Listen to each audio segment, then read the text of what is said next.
Welcome to another enlightening episode of Exam Prepper. Before we dive into today's topic, please remember to like, share, and subscribe.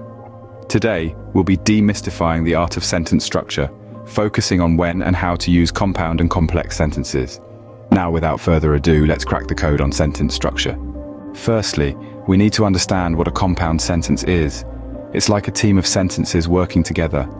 Imagine each sentence as a player, all with their own thoughts and ideas, but they're all playing the same game.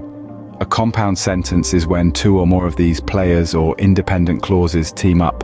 They join forces using a coordinating conjunction like and, but, or so, or with a semicolon. Simply put, a compound sentence is two or more independent clauses joined by a conjunction or a semicolon. To better understand this, here are 5 examples of compound sentences.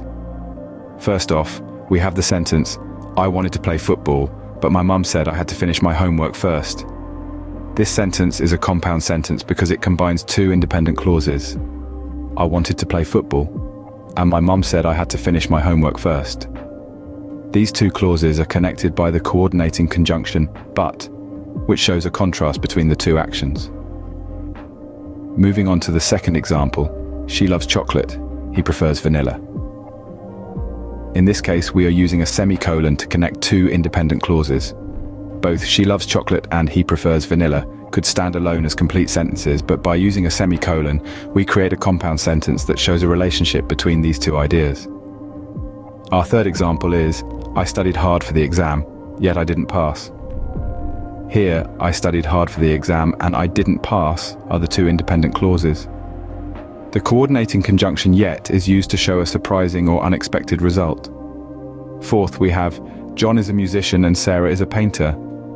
In this sentence, the independent clauses are John is a musician and Sarah is a painter. The conjunction and is used to connect these two independent clauses, showing a relationship between John and Sarah's professions. Lastly, we have, the sun is setting, so we should head home. This is a compound sentence because it contains two independent clauses. The sun is setting, and we should head home. These two clauses are linked by the coordinating conjunction so, which shows a cause and effect relationship. These examples should give you a clear idea about what a compound sentence is. We hope you now have a better understanding of compound sentences. We've journeyed from a simple explanation of what a compound sentence is, to exploring 5 detailed and illustrative examples. We've seen how compound sentences can add depth to our writing and speaking, making our thoughts more nuanced, our arguments more persuasive, and our stories more engaging. Remember, a compound sentence is a sentence that has at least 2 independent clauses usually joined by a conjunction. It's a tool that can enhance your communication skills, whether you're crafting an essay for school, drafting a business proposal, or even just chatting with friends. Practice makes perfect, so don't be afraid to start incorporating compound sentences into your daily conversations and writings. As we conclude this enlightening journey into the world of compound sentences, we encourage you to continue exploring and learning. There's a whole universe of grammar out there, ready to be discovered.